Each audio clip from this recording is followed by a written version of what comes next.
Hello dear student. तो आज के हम वीडियो लेक्चर में कुछ एसी फंडामेंटल्स टर्म्स देखेंगे। ठीक है, कुछ ये इंपॉर्टेंट टर्म्स हैं जो आपके एसी सर्किट में बहुत ज़्यादा उपयोग होने वाले हैं। ठीक है, इनका उपयोग एसी सर्किट में होता है। ठीक है, ये जितने प्रकार के टर्म्स मैं आपको इस समय फंडामेंटल टर्म्स एक्सप्लेन कर रहा हूँ, वीडियो लेक्चर आपको प्रोवाइड कर रहा हूँ, तो ये आपको आगे एसी सर्किट में काफ़ी इम्पोर्टेंट रोल प्ले करने वाले हैं। तो आज का जैसा कि टॉपिक आपको स्क्रीन पर दिखाई दे रहा है डियर स्टूडेंट, तो जैसा कि दिखाई दे रहा फेज। ठीक है, इसको हम हिंदी में कला भी बोलते हैं, आप इसको कला बोल सकते हो। फेज मतलब कला, वही फेज जो आपके घरों में फेज की सप्लाई आती है। ठीक है, तो यहाँ से हम बात करेंगे फेज के बारे में।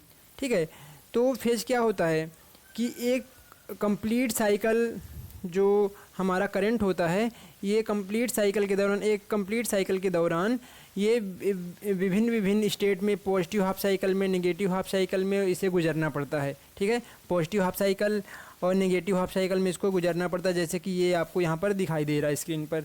ठीक है, तो इस कंडीशन में क्या होता है कि एक बार वो पॉजिटिव हाफ साइकिल को प्राप्त करता है, एक बार नेगेटिव हाफ साइकिल को प्राप्त करता है। जैसे हमारा एसी करंट है, जो प्रत्यावर्ती धारा है, वो जीरो से स्टार्ट होता है, जीरो से चलना स्टार्ट करता है और फिर उसके बाद में जीरो से चलना स्टार्ट करता है, फिर उसके बाद में फिर जीरो को आ जाता है।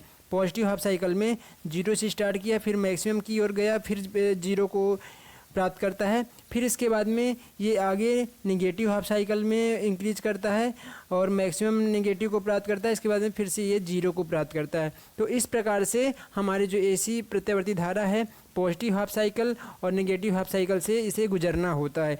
तो इस प्रकार की जो विभिन्न विभिन्न अवस्थाएँ होती हैं, पॉजिटिव हाफ साइकिल और नेगेटिव हाफ साइकिल के डेवलपमेंट को ही हम फेज बोलते हैं। ठीक है, पॉजिटिव हाफ साइकिल और नेगेटिव हाफ साइकिल के विकास को ही हम फेज बोलते हैं। ठीक है, तो जो भिन्न भिन्न अवस्थाओं से हमारा एसी गुजरता है, ईएमएफ हो या करंट हो, मतलब वोल्टेज हो या करंट हो, तो हम इसी के डेवलपमेंट को ही हम फेज बोलते हैं। ठीक है, तो यहाँ से आपको क्लियर हुआ होगा। ठीक है, नेक्स्ट इसमें देखेंगे अब फेज अलग अलग प्रकार के होते हैं, हम देखते हैं कि कौन कौन से प्रकार के होते हैं। तो यहाँ पर आपको दिखाई दे रहा होगा इन फेज। ठीक है, तो इन फेज का मतलब होता है कि जब अल्टरनेटिंग क्वांटिटी वोल्टेज हो या करंट, जब दो अल्टरनेटिंग क्वांटिटी करंट और वोल्टेज एक साथ अपने अधिकतम मान को, अपने मैक्सिमम वैल्यू को और न्यूनतम वैल्यू तक को एक साथ प्राप्त करते हैं, तो इस प्रकार की क्वांटिटी को इन फेज कहते हैं। ठीक है, क्लियर है सभी को? फिर से मैं एक बार रिपीट कर रहा हूँ, आप ध्यान से सुनेंगे, आप चाहें तो इसे नोट भी कर सकते हैं। ठीक है, तो इन फेज हम किसे कहेंगे? जब दो अल्टरनेटिंग क्वांटिटी करंट और वोल्टेज एक साथ अपने अधिकतम मान और न्यूनतम मान तक पहुंचती हैं, तो इन क्वांटिटी को इन फेज कहते हैं। जैसे कि आपको सर्किट डायग्राम में दिखाई दे रहा है, यहाँ पर आपको एक मान लीजिए कि एक जो वेव है ये करंट के लिए है, मान लीजिए ये करंट बताता है, और जो इसके अंदर दिया है ये मान लीजिए वोल्टेज को बताता है। तो इस डेफिनेशन के अकॉर्डिंग इसमें क्या होता है कि मान लीजिए करंट का वेव फॉर्म कुछ इस प्रकार से यहाँ से चल रहा है, ग्रीन सिग्नल आपको ग्रीन कलर से दिखाई दे रहा है। ठीक है, और ये वोल्टेज का मैं दूसरा कलर इसके लिए दूसरा इफेक्ट डाल देता हूँ, मान लीजिए मैंने रेड ले लिया। ठीक है, तो वोल्टेज के लिए ये वाला दिखाई दे रहा होगा आपको। ठीक है, ये वाला दिखाई दे रहा है। तो इसमें क्या होता है कि जब दोनों अल्टरनेटिंग क्वांटिटी करंट एवं वोल्टेज अपने अधिकतम मान को एक साथ प्राप्त करते हैं, इसका मतलब ये है कि जब करंट अपने अधिकतम मान पर पहुंच रहा है तो उसी समय वोल्टेज भी अपने अधिकतम मान पर पहुंचे। जब करंट जीरो पे पहुंच रहा है तो उसी समय पे सेम टाइमिंग पे वो भी जीरो पे, वोल्टेज भी जीरो पे आ जाए, तो इसे हम इन फेज कहते हैं। देखो यहाँ पर करंट का मान अधिकतम है, तो यहाँ पर भी उसी समय में, यहाँ से इतना समय लग रहा है, ठीक है, तो इस समय में करंट और वोल्टेज दोनों अपने अधिकतम मान को प्राप्त कर रहे हैं। फिर यहाँ की बात करें तो इस समय में जो करंट और वोल्टेज है ये अपने जीरो मान को प्राप्त कर रहे हैं। फिर इस समय करंट एवं वोल्टेज जो है ये अपने नेगेटिव अधिकतम मान को प्राप्त कर रहे हैं। फिर इस समय ये जीरो को दोनों एक साथ, तो दोनों एक साथ जीरो को और दोनों एक साथ मैक्सिमम को प्राप्त करते हैं। तो इस प्रकार के जो क्वांटिटी होती हैं, इस प्रकार करंट और वोल्टेज का एक साथ मैक्सिमम पर पहुंचना और एक साथ जीरो पर पहुंचना ही इन फेज कहलाता है। ठीक है, सभी को क्लियर हुआ होगा। यदि मैं इसका वेक्टर डायग्राम बनाऊं, ये एक कर्व है जो आपको साइनसॉइडल वेव के फॉर्म में आपको यहाँ पर बताया गया है। अगर मैं इसका वेक्टर फॉर्म बनाऊं तो वोल्टेज और करंट को कुछ इस तरह से होगा। मान लीजिए आप इसको V मान लो और आप इसको मान लो I, तो ये एक ही फेज में होंगे, एक ही फेज में है। इनके हमेशा जब इन फेज रहता है, जब करंट और वोल्टेज जब इन फेज होता है, तो करंट और वोल्टेज के बीच में बनने वाला जो एंगल है वो हमेशा आपको ध्यान में रखना जीरो बनेगा।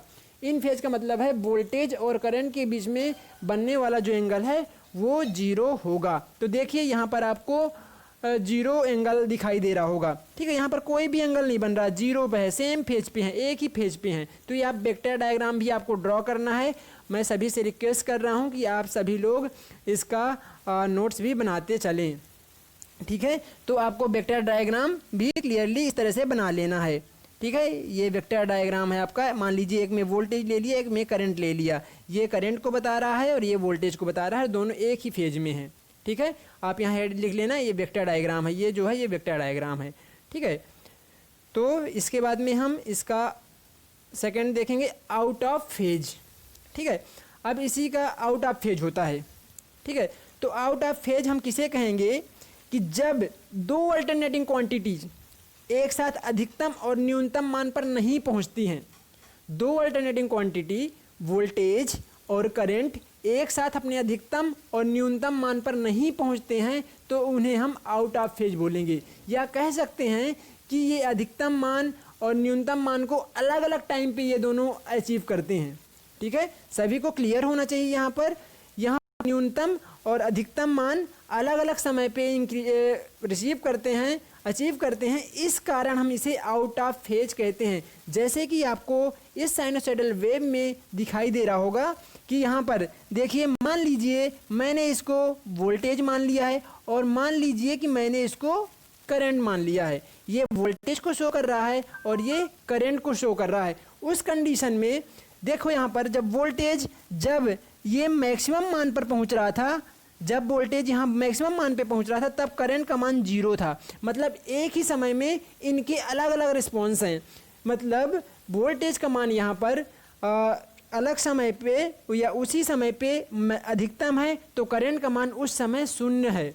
फिर जब करंट का मान यहाँ पर अधिकतम है, तो उस कंडीशन में यहाँ पर वोल्टेज का मान आपको जीरो मिल रहा है। तो यहाँ पर क्या हो रहा है कि ये अलग अलग समय पे अपने अधिकतम मान और जीरो मान को प्राप्त करते हैं। यहाँ पर ये दोनों वेव एक ही साथ नहीं चल रहे हैं, ये अलग अलग कंडीशन में चल रहे हैं। ठीक है, तो यहाँ से आपको समझना है कि इसको हम आउट ऑफ फेज बोलेंगे। और इस कंडीशन में जो वोल्टेज और करंट के बीच में एक एंगल बनता है जिसको हम थीटा बोलते हैं, क्योंकि इनके करंट और वोल्टेज के बीच में आउट ऑफ फेज में ये कभी भी इनके बीच में जीरो एंगल नहीं बनेगा। यदि जीरो एंगल मान लीजिए बन गया तो वो तो फिर इन फेज कहला जाएगा। तो इसलिए यहाँ पर हमेशा थीटा का मान कुछ ना कुछ होगा, मतलब 30 डिग्री से या 90 डिग्री या 45। तो यदि यहाँ से आपको क्लियर होगा कि थीटा का मान 90 कब हो सकता है, थीटा का मान 90 तब हो सकता है जब वोल्टेज का मान अधिकतम हो, सबसे अधिकतम, और उसी समय करंट का मान शून्य हो जाए, या फिर करंट का मान अधिकतम हो और वोल्टेज का मान शून्य हो जाए, तो यहाँ पर थीटा का मान 90 डिग्री होगा। तो इस कंडीशन में आपको वोल्टेज और करंट के बीच में आउट ऑफ फेज का जो वेक्टर डायग्राम आप बनाओगे, तो वहाँ पर करंट और वोल्टेज के लिए 90 एंगल बनेगा। तो ऐसा ज़रूरी नहीं है कि 90 ही बने, लेकिन आप इसको थीटा मान सकते हैं कि इनके बीच में एंगल थीटा बनता है। तो यदि हम इसका वेक्टर डायग्राम को शो करें, यदि हम इसके वेक्टर डायग्राम को शो करें, तो देख लीजिए, हमने पहले मान लीजिए वोल्टेज V ले लिया है और हम करंट यहाँ पर कुछ भी ले सकते हैं, तो ये थीटा डिग्री यहाँ पर आपको बन जाएगा। ये थीटा डिग्री यहाँ पर हमने मान लीजिए करंट ले लिया है। तो इस तरह इसका वेक्टर डायग्राम बनेगा। वोल्टेज और करंट के बीच में कोई ना कोई एंगल यहाँ पर आपको मिलेगा। यदि वोल्टेज का मान अधिकतम और करंट का मान शून्य, या फिर करंट का मान अधिकतम और वोल्टेज का मान शून्य प्राप्त होता है, तो उसका मतलब थीटा का मान कितना है, 90 डिग्री है। ठीक है, आपको यहाँ से चीज़ें क्लियर होना चाहिए। एक बार मैं इसकी डेफिनेशन फिर से बता देता हूँ कि जब दो अल्टरनेटिंग क्वांटिटी एक साथ अपने अधिकतम और न्यूनतम मान पर नहीं पहुँचती हैं तो उसे हम आउट ऑफ फेज कहेंगे। क्लियर है सभी को? चलिए ठीक है, तो यहाँ से आपको इन फेज और आउट ऑफ फेज क्लियर हुआ होगा। ठीक है, ये हमेशा ध्यान रखना, ये एसी के केस में होता है, प्रत्यावर्ती धारा में ही ऐसा होता है। ठीक है, चलिए इसके बाद में हम देखते हैं पीक फैक्टर। तो जैसा कि हमने कल लास्ट क्लास में देखा था फॉर्म फैक्टर में हमने देखा था कि आरएमएस वैल्यू और एवरेज वैल्यू के रेशो को हम फॉर्म फैक्टर कहते हैं। उसी प्रकार से यहाँ पर हम देखेंगे कि जो अल्टरनेटिंग क्वांटिटी की जो मैक्सिमम वैल्यू होती है, अधिकतम मान, और आरएमएस मान के रेशो को पीक फैक्टर कहेंगे या शिखर मान कहेंगे, शिखर गुणांक कहेंगे। ठीक है, तो यहाँ से आपको क्लियर होगा। इसकी डेफिनेशन आपको लिखना है कि किसी भी अल्टरनेटिंग क्वांटिटी की वोल्टेज या करंट के अधिकतम मान तथा अल्टरनेटिंग क्वांटिटी के वोल्टेज या करंट के आरएमएस मान का रेशो को हम शिखर गुणांक या पीक फैक्टर कहते हैं। ठीक है, फिर आपको आई मैक्स तो जैसा है आई मैक्स की वैल्यू आपको पता है, आई मैक्स, ठीक है, डिवाइडेड बाई आपको पता है कि आई आरएमएस की वैल्यू हमने कल देखा था, और मैं अभी थोड़ी देर बाद डेरिवेशन इसका करवा के अभी इसका वीडियो बनाकर मैं डाल दूंगा, तो उसको आप देखेंगे। तो जो आई आर एम एस की वैल्यू थी ये आपको क्लियर होगी, आई मैक्स डिवाइडेड बाई √2 था। ठीक है, तो ये दोनों कैंसिल आउट हो जाएंगे, ये अपॉन में है तो √2 ऊपर चला जाएगा। √2 की वैल्यू आपको पता होना चाहिए 1.414 होती है। ठीक है, 1.414 होती है √2 की वैल्यू, और यही एसी के लिए, फुल वेव एसी के लिए जो पीक फैक्टर का मान होता है ये हमेशा 1.414 होता है। ये स्टैंडर्ड वैल्यू है, ये आपको ध्यान रखना है। जैसे मैंने बताया था फॉर्म फैक्टर हमेशा एसी के लिए 1.11 होता है, ये फॉर्म फैक्टर है, फॉर्म फैक्टर। उसी प्रकार से यहाँ पर जो पीक फैक्टर होता है ये 1.414 होता है। ठीक है, तो यहाँ से आपको क्लियर होना चाहिए। चलिए फिर एक और फैक्टर आगे देखते हैं जिसको हम बोलते हैं पावर फैक्टर। इसको हिंदी में शक्ति गुणक या शक्ति घटक के नाम से जाना जाता है।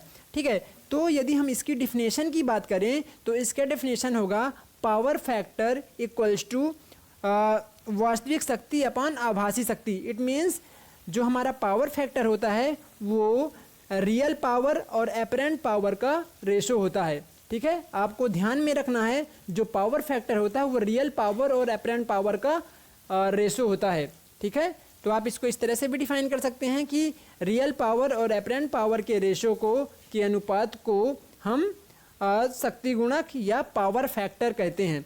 आपको पता होना चाहिए जो वास्तविक शक्ति होती है, रियल पावर होती है, इसको हम कैपिटल पी से डिनोट करते हैं, इसको हम कैपिटल पी से डिनोट करते हैं, और इसका फॉर्मूला होता है VI cos फाई। ठीक है, ये रियल पावर के लिए है।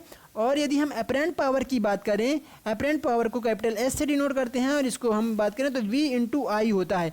एपरेंट पावर डीसी वोल्टेज की तरह, मतलब डीसी पावर की तरह होता है, जैसे डीसी पावर में होता है वोल्टेज इंटू करंट होता है, लेकिन एसी की बात की तो VI × cos फाई होता है। जब आप इसको डिवाइड कर दोगे, इनको दोनों को आपस में डिवाइड कर दोगे तो VI से VI कैंसिल हो जाएगा, तो पावर फैक्टर यहाँ आपको मिल जाएगा पावर फैक्टर, P मतलब पावर, F मतलब फैक्टर, तो यहाँ से आपको मिल जाएगा पावर फैक्टर cos फाई। तो मतलब कह सकते हैं कि हम पावर फैक्टर को cos फाई भी बोल सकते हैं।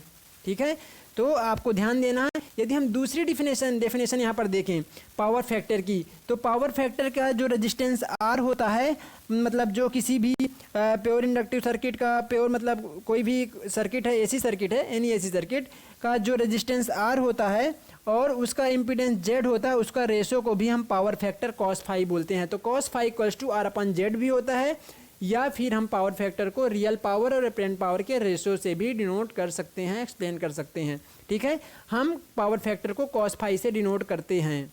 ठीक है, तो इतनी चीज़ें आपको क्लियर हुई होंगी।